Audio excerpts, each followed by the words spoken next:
নমস্কার শ্রোতা বন্ধুরা, গল্প কথার আসরের আজকের বৈঠকে যোগদান করার জন্য আপনাদের সবাইকে অসংখ্য ধন্যবাদ। আমি রুদ্র দত্ত। আজকে আবার ফিরে যাব শরদিন্দু বন্দ্যোপাধ্যায়ের বড়দার কাছে। গল্প যখন বড়দার, তখন তা নিশ্চয়ই অলৌকিক। আজকের এই গল্পটিও তার ব্যতিক্রম নয়। এই গল্পের একটি বিশেষত্ব বলা যেতে পারে, বড়দাকে কেন্দ্র করে শরদিন্দু যতগুলি গল্প রচনা করেছিলেন, সম্ভবত এই গল্পটি তার মধ্যে সবথেকে ছোট। আর গল্পটি ভূতের হলেও তার মধ্যে ভৌতিক গল্পের গতানুগতিক গা ছমছমে ভয়ের গন্ধ ছাড়াও একটি সুন্দর অন্য স্বাদও আছে। আরম্ভ করছি আজকের পাঠ, শরদিন্দু বন্দ্যোপাধ্যায়ের গল্প মালকোষ।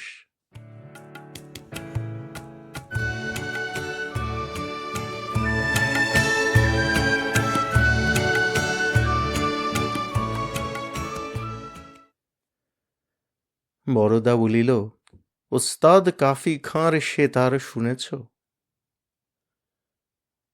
ক্লাবের পাঠাগারে আমরা কয়েকজন নীরবে বসিয়া সাময়িক পত্রিকার পাতা উল্টাইতেছিলাম।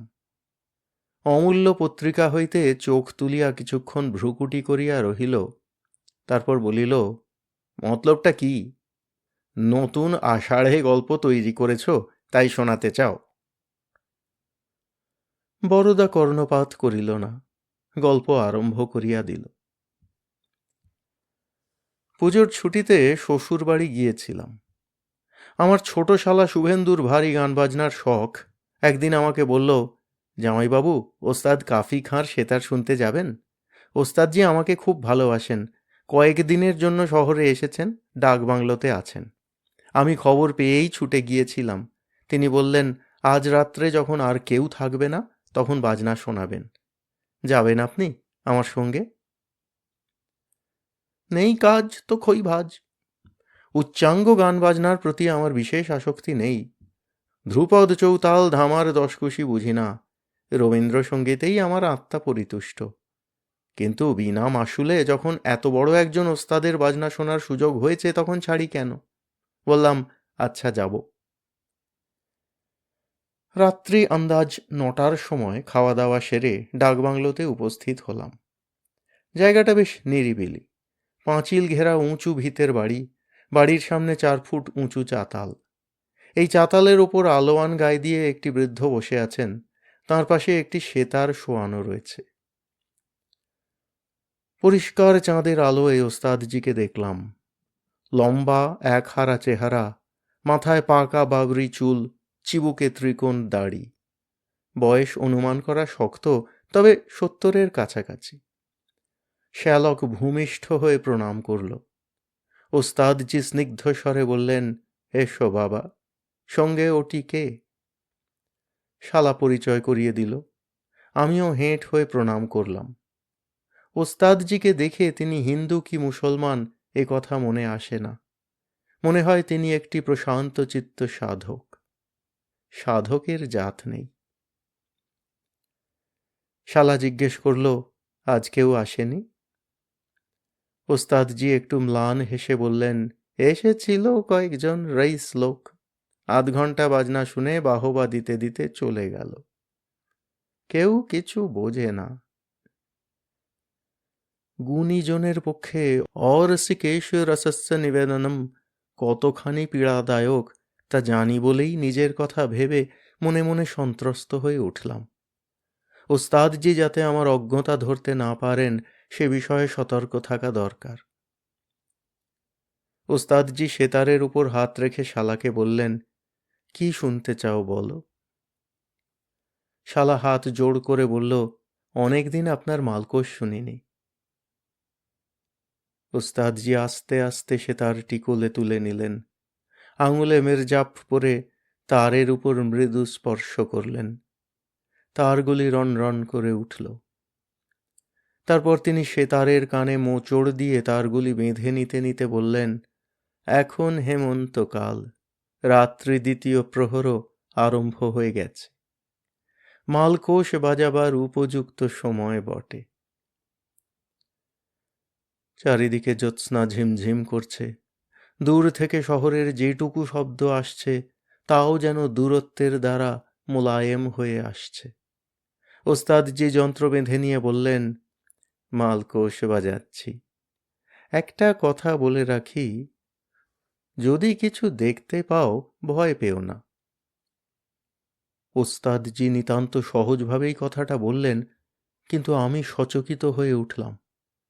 ওস্তাদজি আমার দিকে চেয়ে বললেন, মালকোষ যদি শুদ্ধভাবে বাজানো যায় তাহলে জিন আসে।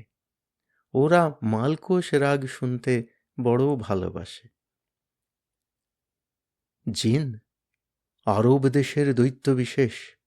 আমি ভূত প্রেত নিয়ে অনেক নাড়াচাড়া করেছি, কিন্তু জিন জাতীয় জীবের সঙ্গে কখনো মুলাকাত হয়নি। ওরা আরব্য রজনীর কাল্পনিক প্রাণী, এই ধারণাই ছিল। এখন মালকোষ শোনবার জন্য তারা আসতে পারে এই কথা ভেবে মনটা বেশ উৎসুক হয়ে উঠল। ওস্তাদজি বাজাতে শুরু করলেন। লক্ষ্য করলাম তাঁর হাতের আঙুলগুলো লোহার তারের মতো বাঁকা বাঁকা, কঠিন, কিন্তু সেতারের তারের ওপর তাদের স্পর্শ কি নরম, যেন ফুলের বাগানে মৌমাছি গুঞ্জন করে বেড়াচ্ছে। তিনি প্রথমে খুব ঠায়ে বাজাতে শুরু করলেন, তারপর আস্তে আস্তে তালের গতি দ্রুত হতে লাগল। আমি উচ্চ সঙ্গীতের সমঝদার নই, কিন্তু শুনতে শুনতে তন্ময় হয়ে গেলাম। কে যেন ওই সুরের মধ্যে ডুকরে ডুকরে মাথা কুটে কুটে কাঁদছে, যেন অব্যক্ত কণ্ঠে বলছে, আমারই দুঃখের নাহি ওর। আমার শালা সত্যিকারের রসজ্ঞ লোক। সে মাথা নাড়ছে না, উরুতে তাল ঠুকছে না, ঘাড় নিচু করে স্থির হয়ে বসে আছে। আমিও একটা নিবিড় অনুভূতির মধ্যে ডুবে গেছি।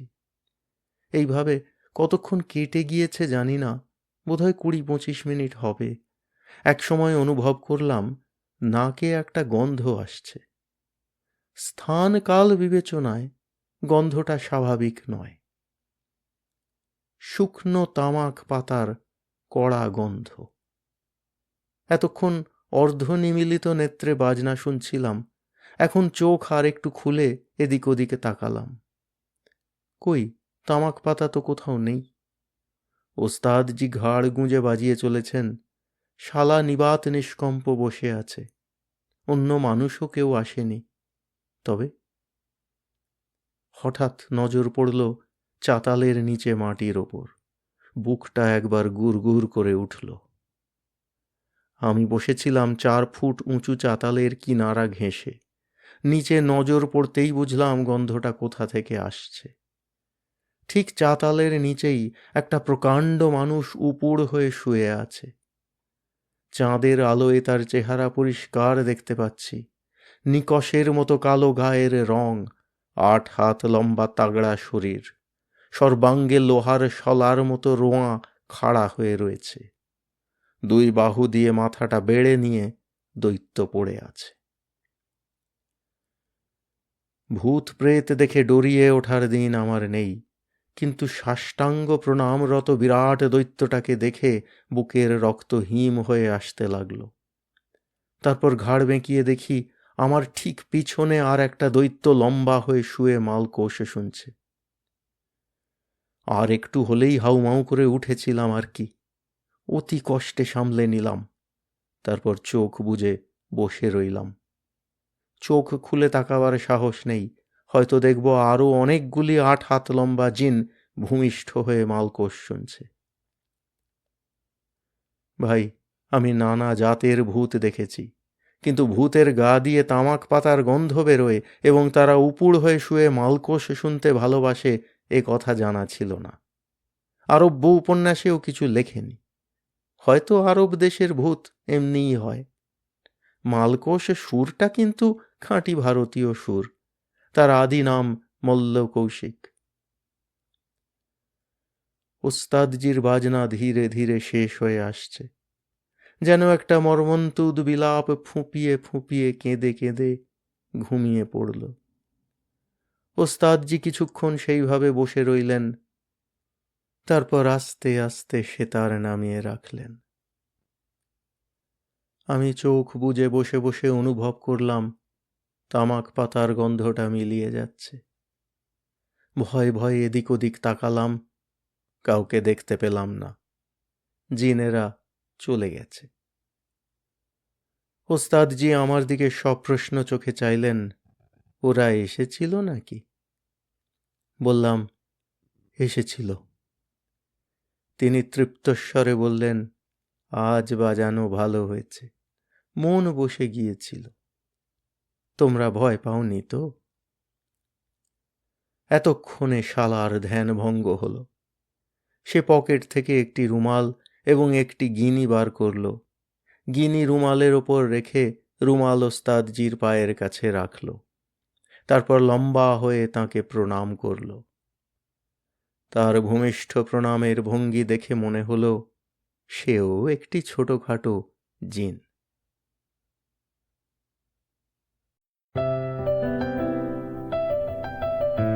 আপনাদের মতামত আমাদের জানাতে ভুলবেন না কিন্তু শ্রোতা বন্ধুরা।